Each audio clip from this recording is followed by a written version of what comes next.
जय जय श्री चैतन्य जय हो नित्यानंदा। जय अद्वैत चंद्र जय गौर भक्त वृंदा। जय जय श्री चैतन्य जय हो नित्यानंदा।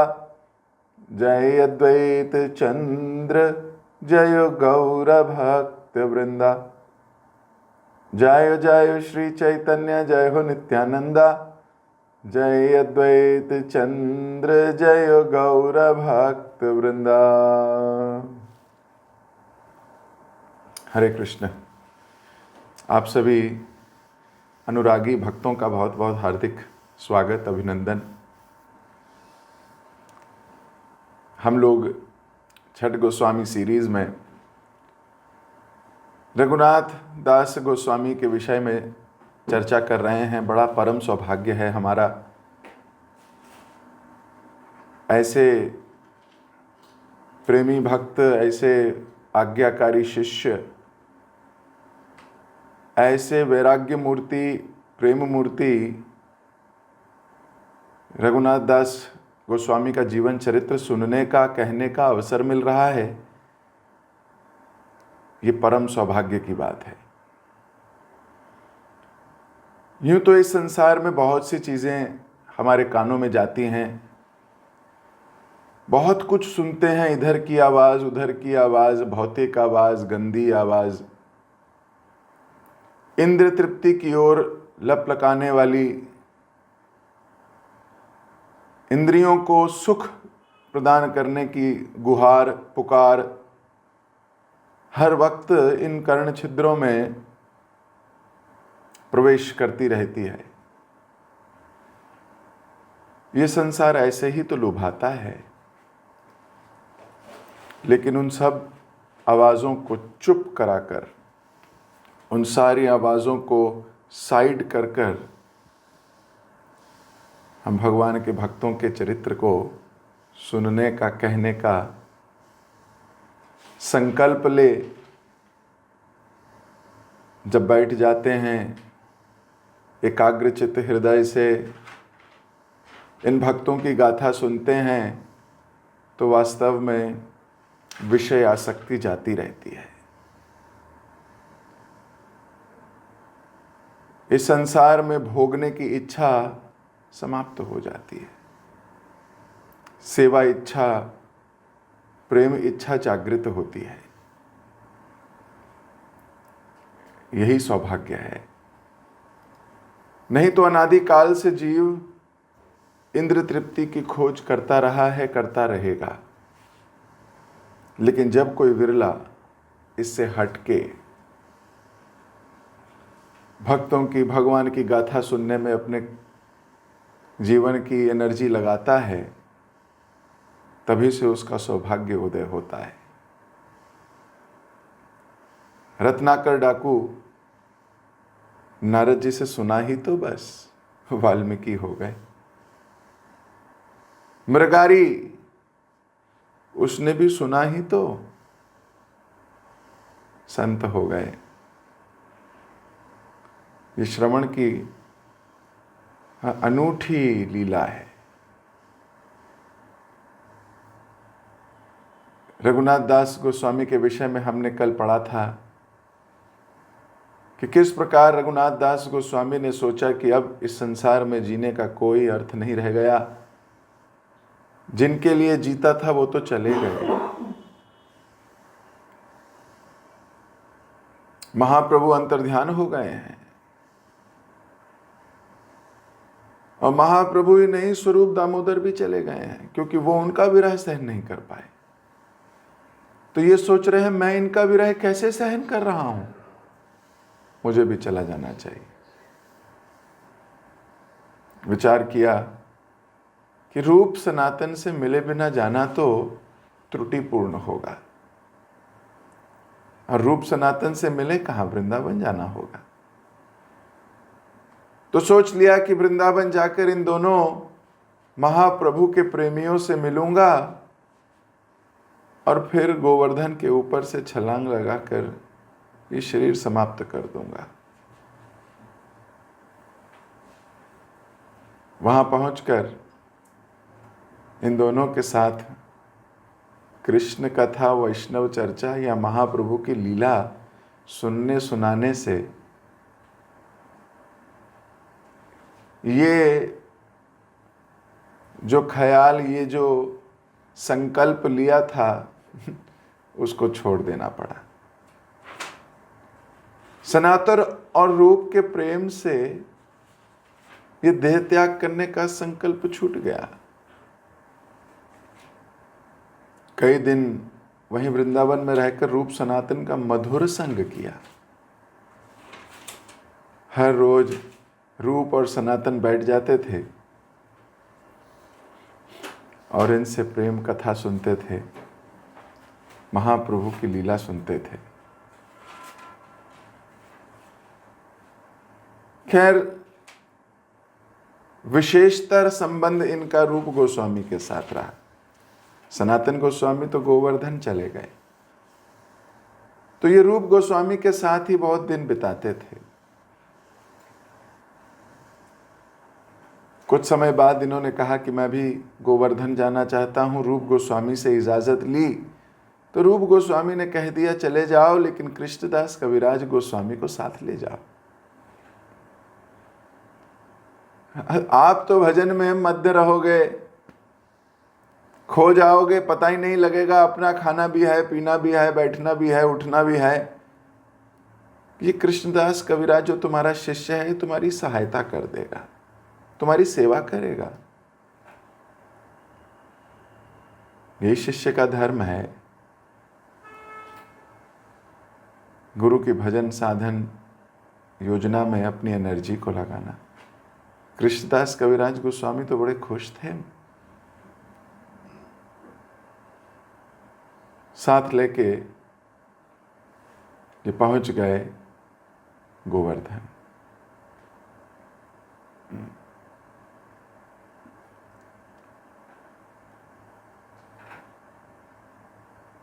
सनातन गोस्वामी भी उस समय गोवर्धन में चक्रेश्वर महादेव के निकट बैठन या बैठान नामक ग्राम में रहा करते थे।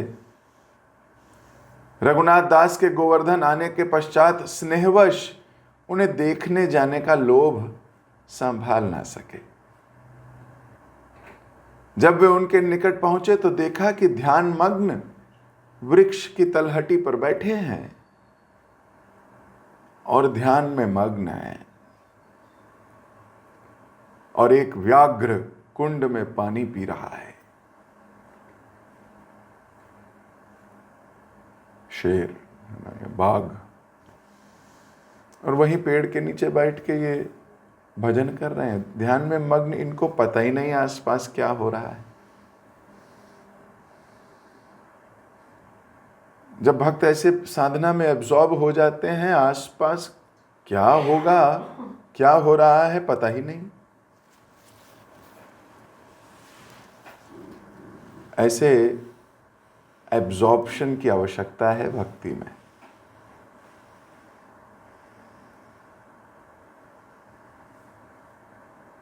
जब भजन करो, साधन करो, कोई भी भक्तिपूर्ण कार्य करो, रीडिंग, हेयरिंग, जपा, कीर्तन, आसपास का बोध नहीं होना चाहिए। इतना एब्जॉर्ब होना चाहिए व्यक्ति को। लेकिन अपनी स्थिति कहें तो क्या कहें, भजन का बोध नहीं होता, आसपास सबका बोध होता है।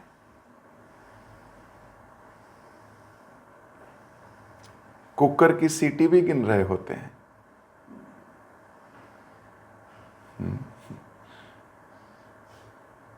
सबका बोध होता है। कौन आया, कौन गया, ये पैरों की आवाज किसकी थी, कौन निकला होगा, बच्चे क्या कर रहे होंगे, यहाँ क्या हो रहा होगा, और भजन भी चल रहा है। भजन भी चल रहा है और ये सब भी चल रहा है। क्या ही आनंद लेंगे हम भक्ति का।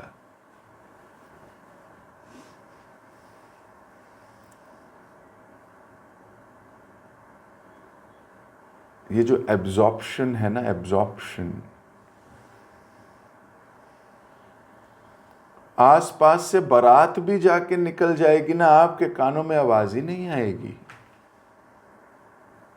आप उसी एकाग्रचित्त मुद्रा में आनंद में डूबे हुए भजन कर रहे होगे, साथ से बारात भी निकल जाएगी, आपको पता ही नहीं चलेगा। और थोड़ी देर बाद आपसे पूछा जाए कि यहां से बारात गई थी, आप कहोगे मुझे नहीं पता।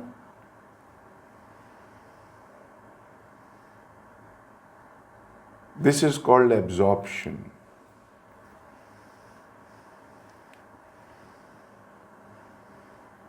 ये स्टेट को अटेन करना है, और ये स्टेट अटेन होती भी है, इसे समाधि स्टेट कहते हैं।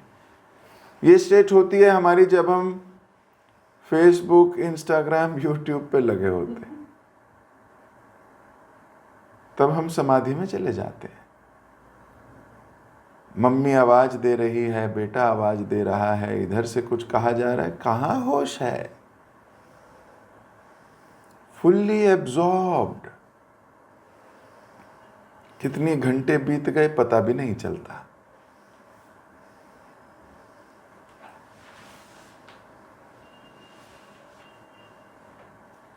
डिवोटीज का यही एब्जॉर्प्शन भक्ति में है, और मटेरियलिस्टिक लोगों का ये एब्जॉर्प्शन मटेरियलिस्टिक चीजों में है।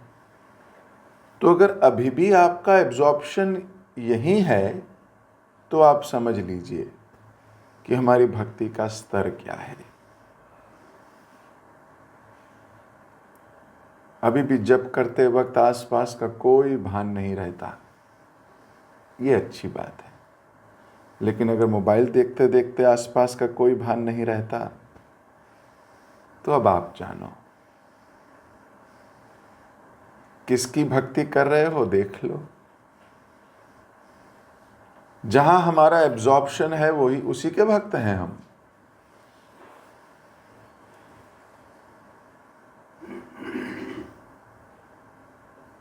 आप किसी के भी नाम पर,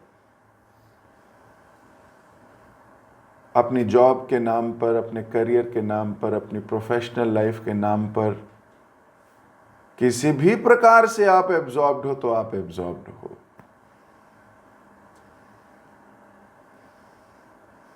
कोई ना कोई तो बहाना भी चाहिए ना एब्जॉर्प्शन को बताने का समाज में, कि मैं क्यों एब्जॉर्ब्ड हूं। वो बहाना आपने अपने आप को स्वयं दिया है। रघुनाथ दास गोस्वामी भजन क्रिया में इतने एब्जॉर्ब हैं, पास में शेर पानी पी रहा है, इनको कोई बोध नहीं है।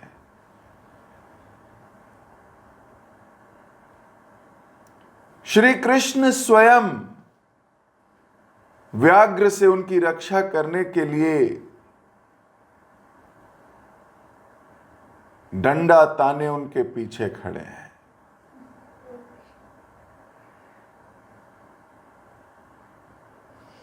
ध्यान भंग होने पर जब उन्होंने सनातन को देखा, तो तुरंत भूमि पर लौटकर उन्हें साष्टांग प्रणाम किया।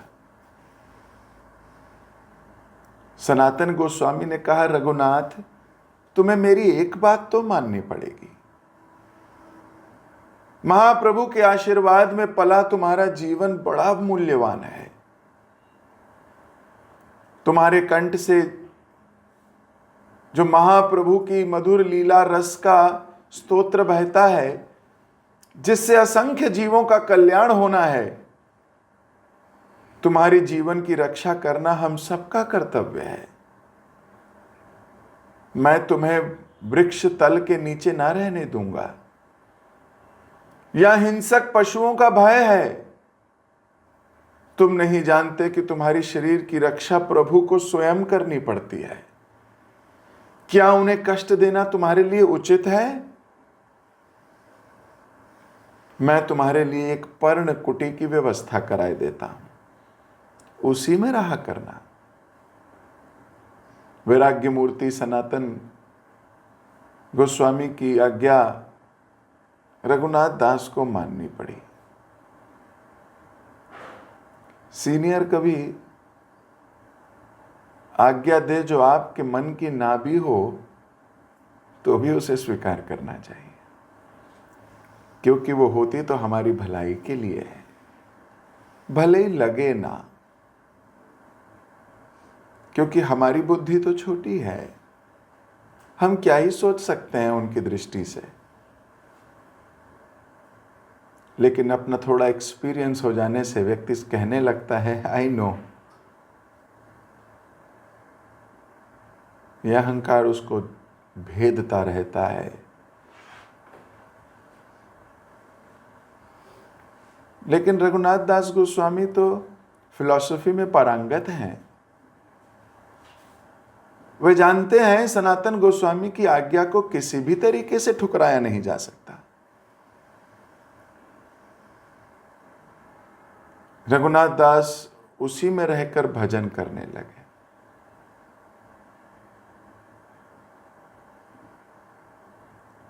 तो भगवान स्वयं रक्षा किया करते थे, खुद डंडा लेके खड़े हैं कि मेरे भक्त को ये बाघ खा ना जाए या क्षति ना पहुंचाए। और रघुनाथ को तो पता भी नहीं। अपने भक्तों के लिए भगवान गोलोक छोड़कर आ जाते हैं।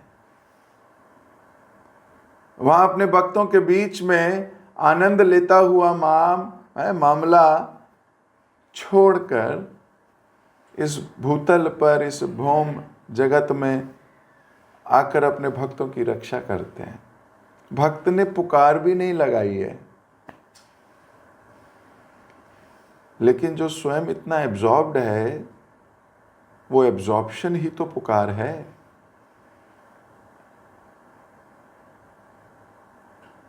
जिस स्थान पर रघुनाथ दास की कुटिया का निर्माण हुआ उसका नाम है अरिट ग्राम। एक बार अरिष्ट नामक असुर ने वृष का रूप धारण कर ब्रज में महा उत्पात मचाया था। भगवान ने इसी स्थान पर उसका वध किया था, इसलिए इस स्थान का नाम अरिष्टग्राम या अरिट ग्राम पड़ गया।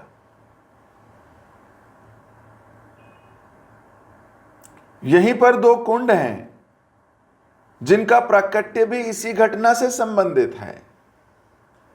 जब राधा रानी ने उपहास में ही श्री कृष्ण से वृष वध का पाप मोचन करने के लिए सब तीर्थों के जल में स्नान करने को कहा था, बोला था कि तुमने वृष जाति यानी कि गौ जाति में गौ हत्या की है, इसका पाप भुगतना होगा तुमको कृष्ण। तो भगवान ने राधा रानी को कहा था ये गौ जाति नहीं है, राक्षस है। तो राधा रानी ने कहा था तुम जो भी मानो, मैं तो इसे गौ ही मानती हूं।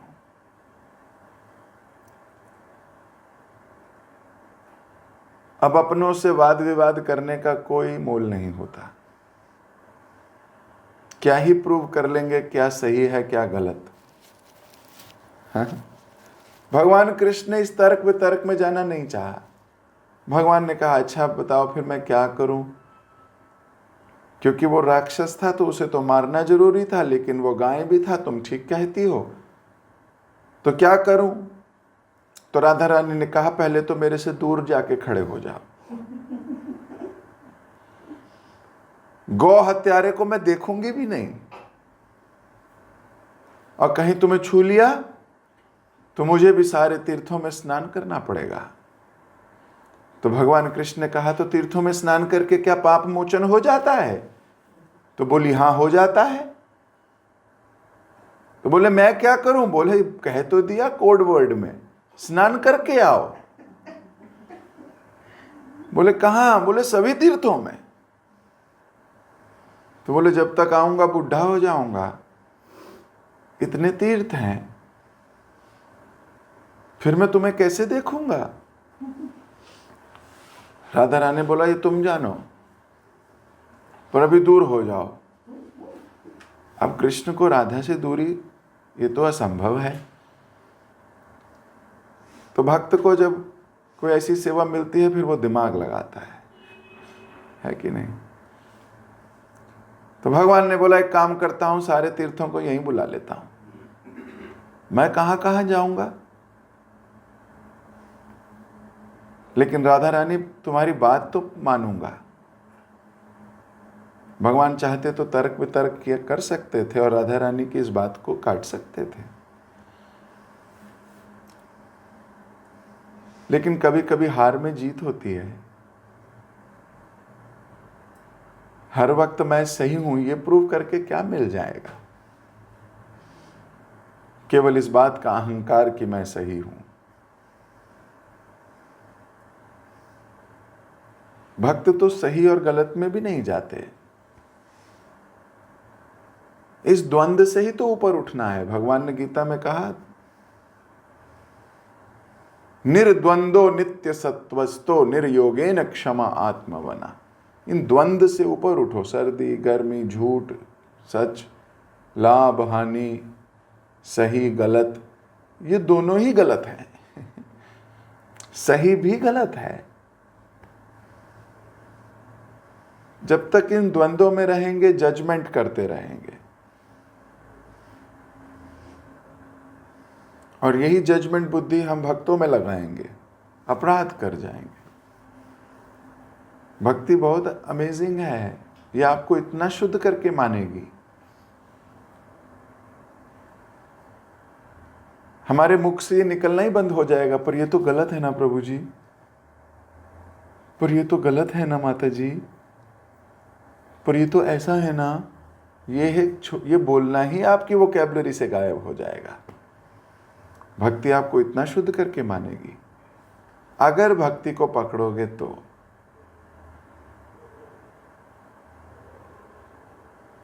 खैर, कौतुकी कृष्ण ने अपने पराक्रम से पृथ्वी में लात मारकर एक कुंड की सृष्टि करी और उसमें सब तीर्थों का आवाहन कर दिया। तीर्थों ने साक्षात प्रकट होकर भगवान कृष्ण की स्तुति गाई और कुंड को अपने अपने जल से परिपूर्ण कर दिया। उस कुंड का नाम पड़ा श्याम कुंड। राधा ने भी उसी समय भगवान कृष्ण के साथ स्पर्धा में, कंपटीशन में, उसी के निकट एक और कुंड का निर्माण किया जिसका नाम रखा गया राधा कुंड, और अपनी असंख्य सखियों की सहयोग से उसे मानस गंगा के पवित्र जल से भरने को कहा।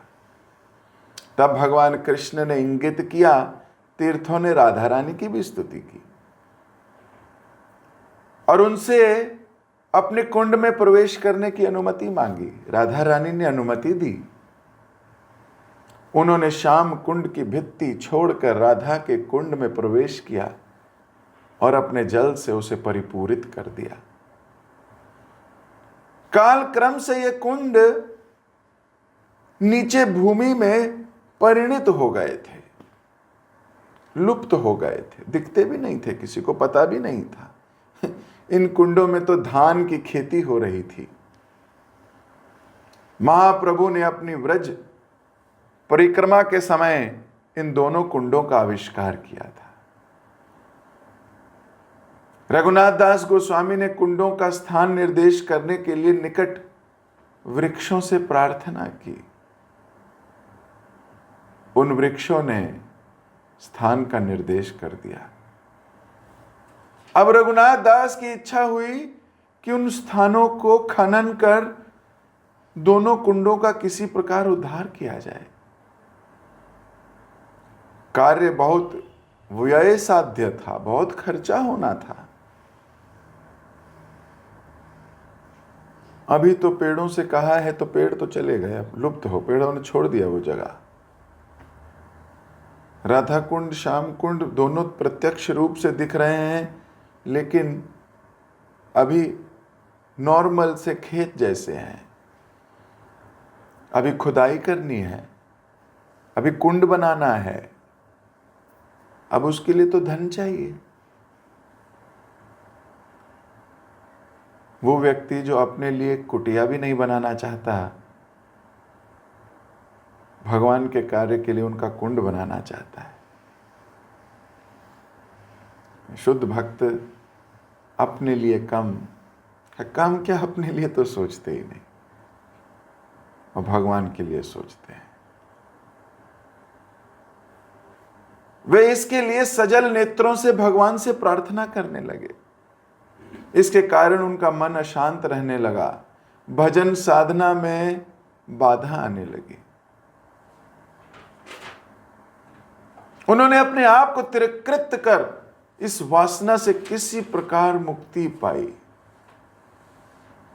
पर भक्त के मन में एक क्षण के लिए भी कोई वासना जाग जाए तो भक्त आधीन भगवान श्री कृष्ण के लिए उसकी पूर्ति करना अनिवार्य हो जाता है।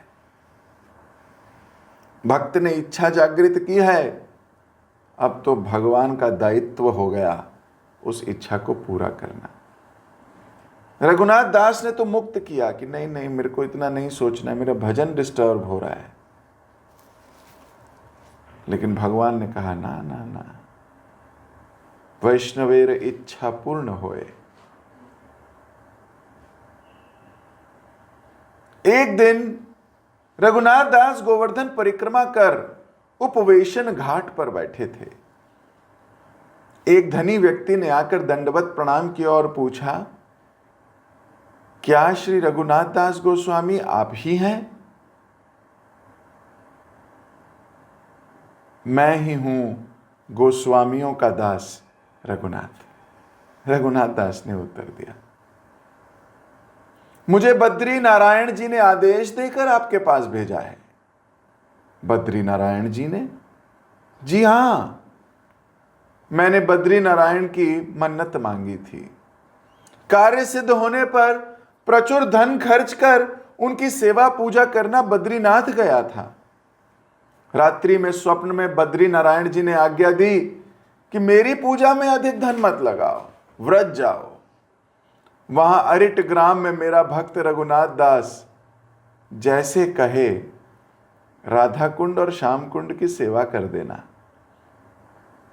उनकी आज्ञा के अनुसार मैं बद्रीनाथ से सीधा गोवर्धन आया हूं।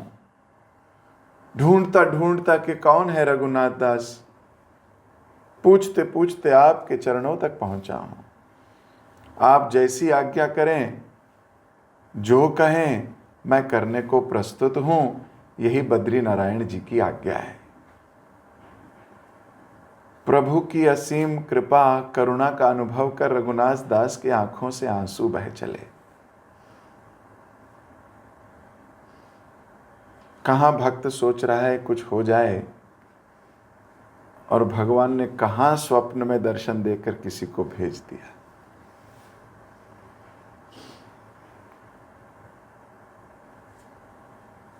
भाग्यवान धनिक भी उनके निर्देश अनुसार राधा कुंड श्याम कुंड की सेवा करके धन्य हो गया।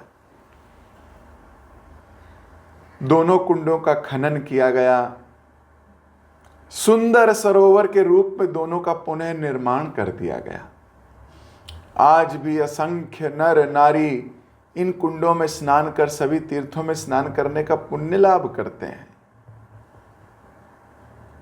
इतना ही नहीं, श्री कृष्ण और श्री राधिका का ही स्वरूप राधा कृष्ण के अंग स्पर्श का अनुभव भी करते हैं। रघुनाथ दास की पर्णकुटी राधा कुंड के बहुत निकट थी। कुछ ही दिनों में रघुनाथ दास गोस्वामी के भजन से प्रभावित हो कई और महात्माओं ने अपनी भजन कुटियां वहीं बना ली। कालांतर में तो कई मंदिर और घाटों का भी निर्माण हो गया है। राधा कुंड के नाम से तो वहां एक कस्बा सा ही बस गया है। तो आज जिस राधा कुंड में हम दर्शन कर, स्तुति गा, दीपदान कर इत्यादि लाभान्वित हो रहे हैं, वो रघुनाथ दास गोस्वामी की कृपा से ही हुआ है। इन आचार्यों ने हम सब के लिए भक्ति कितनी सुलभ कर दी है। हम तो बस जाके आनंद लूट सकते हैं। मेहनत तो इन लोगों ने की है, तपस्या तो इन भक्तों की है, इच्छाएं तो इन्होंने की है।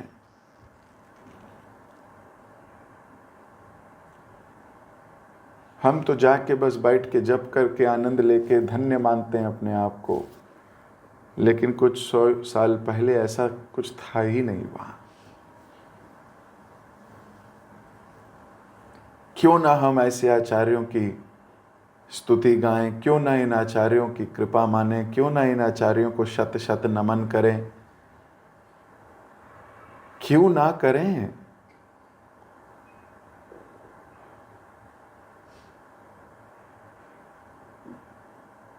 रघुनाथ दास ने नीलाचल में जो कृच्छ साधना का व्रत ले रखा था वह तो पहले ही बहुत कठोर था, लेकिन राधा कुंड में तो इसमें और वृद्धि हो गई।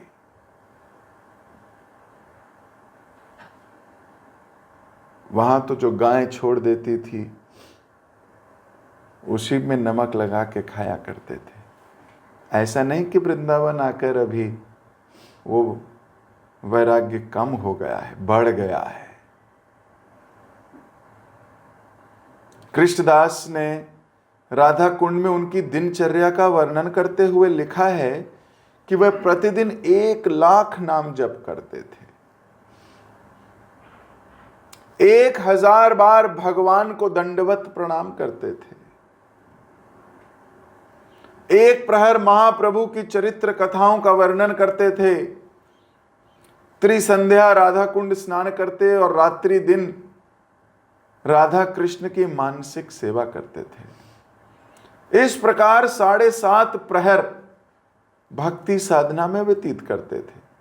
केवल 4 दंड में खाते पीते सोते थे। किसी किसी दिन तो बिना निद्रा के रह जाते थे। अन्न और जल भी ग्रहण नहीं करते थे।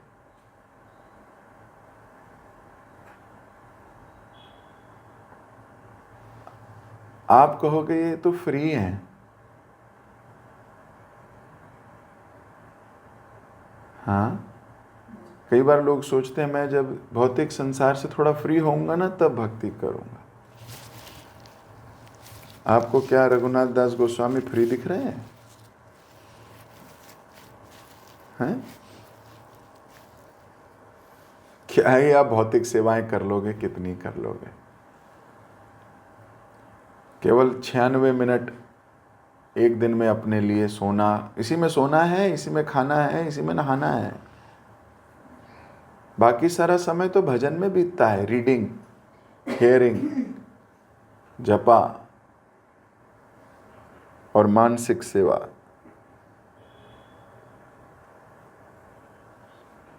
इस संसार में बहुत से लोग बोलते हैं भक्त तो फ्री होते हैं। भक्त फ्री नहीं होते, भक्त ज्यादा बिजी होते हैं। ये हमारी बुद्धि फिरी हुई है, इसलिए सोचते हैं कुछ और ही हैं हम।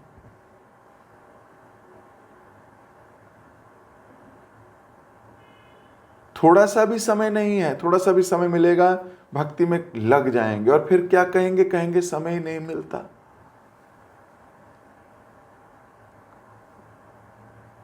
भक्त कहता है मेरे पास समय ही नहीं मिल रहा भक्ति करने का।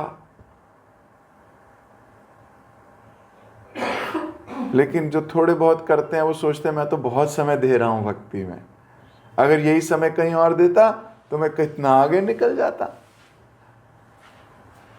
अपने प्रोफेशन को, अपने करियर को मैं अपने इसको देता, उसको देता, मैं कितना बड़ा आदमी बन गया होता।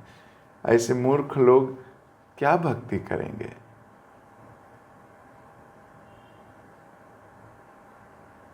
सारा समय रीडिंग, हेयरिंग, चैंटिंग, कृष्ण सेवा के लिए है। उसमें से हमने चोरी करके समय अपने अपने व्यवसाय, अपने अपनी इंद्रिय तृप्ति के लिए लगा दिया है।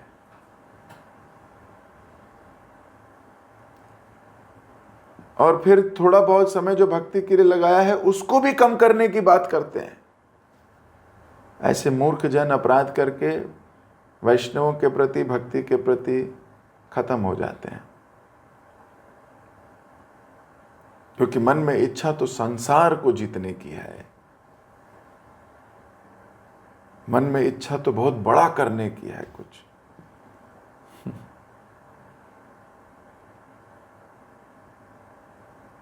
इच्छा तो रीडिंग, हेयरिंग, चैंटिंग, भगवान को प्रसन्न करने की होनी चाहिए। इसी को शुद्धता कहते हैं। ऑफिस जाइए लेकिन मन कृष्ण में होना चाहिए। व्यवसाय कीजिए लेकिन मन कृष्ण में होना चाहिए। रघुनाथ दास की तरह प्राण छटपटाने चाहिए कि वो दिन कब आएगा जब महाप्रभु के चरणों में पूर्णतः लगूंगा। अपनी रिस्पॉन्सिबिलिटी से भागिए नहीं, अपनी रिस्पॉन्सिबिलिटीज कंप्लीट कीजिए, लेकिन रिस्पॉन्सिबिलिटीज के प्रति आसक्त मत हो जाइए। ये ज्यादा बड़ी तपस्या है।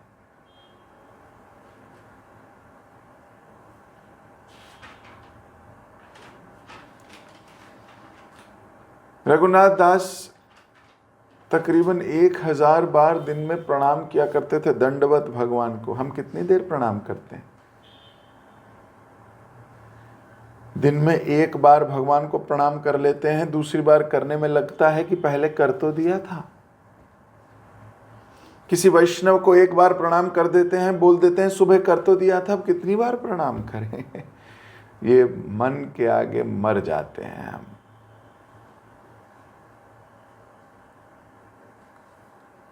अरे जितनी बार मिलो उतनी बार प्रणाम करो।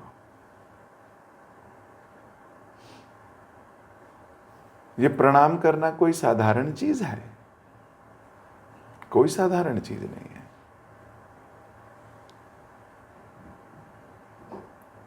शास्त्र कहते हैं यही हमारे शरीर की एकमात्र तपस्या है, प्रणाम करना बार बार। पर हम अपने आलस की वजह से या अपने अहंकार की वजह से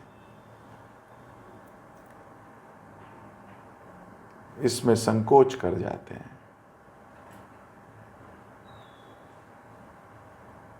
इतने बिजी रहते थे कि प्रसाद का भी समय नहीं है।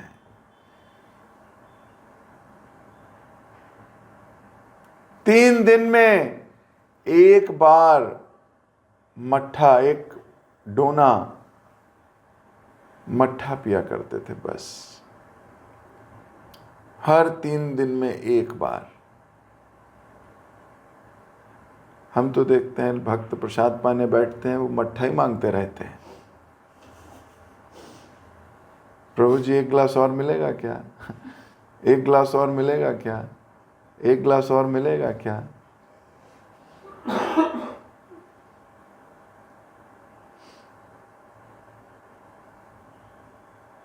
रघुनाथ दास गोस्वामी 3 दिन में एक बार एक डोना मट्ठा पीते थे। बोलते थे इतना ही समय है, अब मैं बिजी हूं। किस में बिजी हैं? अपने भजन में, अपनी साधना में, अपनी सेवा में बिजी हैं।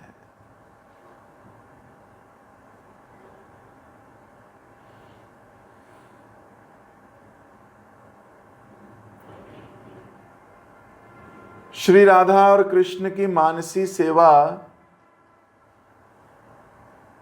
वे मंजरी देह से किया करते थे। अपने को मंजरी शरीर, मानसी सेवा में वे सिद्ध थे।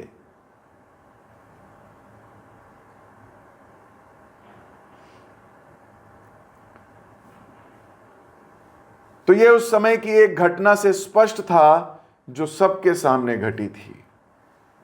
सबको स्पष्ट हो गया था कि ये मानसी सेवा में बड़े सिद्ध हैं।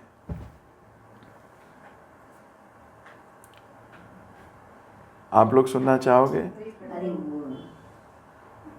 कल सुनाऊंगा। अगर कृष्ण ने चाहा तो कल इसके बारे में चर्चा होगी। अभी तो समय हो गया, हम यहीं विराम देंगे। जगत गुरु श्रील प्रभुपाद की जय, श्री रघुनाथ दास गोस्वामी की जय। तो आज रघुनाथ दास गोस्वामी ने राधा कुंड, श्याम कुंड का उद्धार किया है।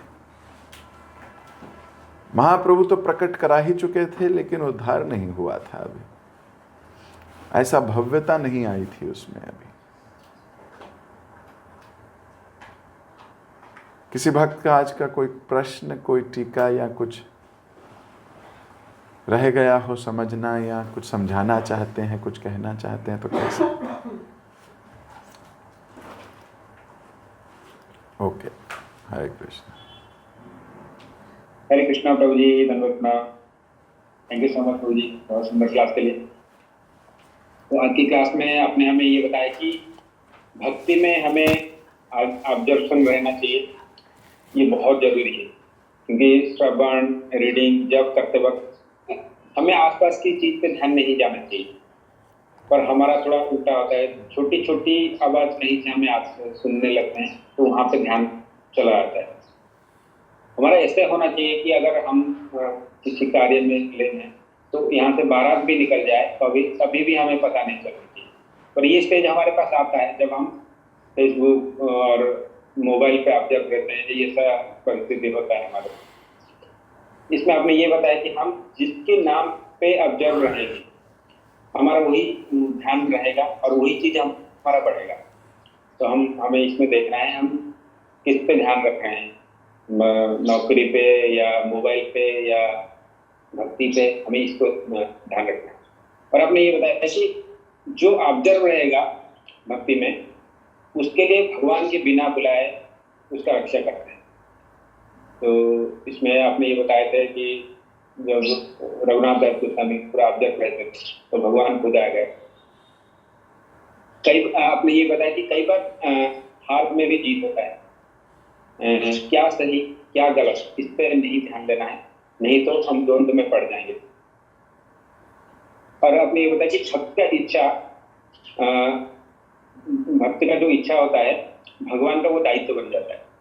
भक्त के पास वैसे तो अपने के लिए कोई इच्छा नहीं होता है, वो जो भी इच्छा करते हैं वो भगवान के लिए करते हैं। तो रघुनाथ दास गोस्वामी का इच्छा था कि राधा कुंड का उद्धार, तो भगवान ने एक लीला रची जिसके माध्यम से उनका जो इच्छा था वो भी पूर्ण हुआ।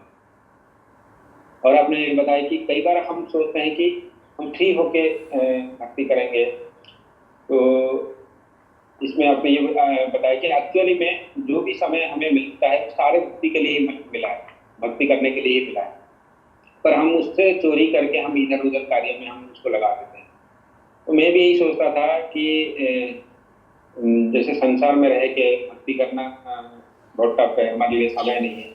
जो सन्यासी होंगे वो तो फ्री होंगे, उनके लिए तो भक्ति इसलिए अच्छे से कर पाते। तो आज मुझे पता चला कि आपने जैसे बताया वो इतना सेवा में और साधना में बिजी रहते थे, वो अपने के लिए भी समय नहीं रहता। सिर्फ आपने बताया जैसे 96 मिनट सिर्फ रघुनाथ दास गोस्वामी के पास था अपने काम करने के लिए। तो हमें भी अच्छे से भक्ति करना चाहिए। थैंक यू सो मच प्रभु जी, बहुत सुंदर क्लास के लिए। सभी भक्तों को भी धन्यवाद इतने प्रेम पूर्वक श्रवण करने के लिए। हम प्रभु जी का धन्यवाद करेंगे इस बार। Hare Krishna Hare Krishna Krishna Krishna Hare Hare, Hare Ram Ram Ram. Thank you so much प्रभु जी। हरे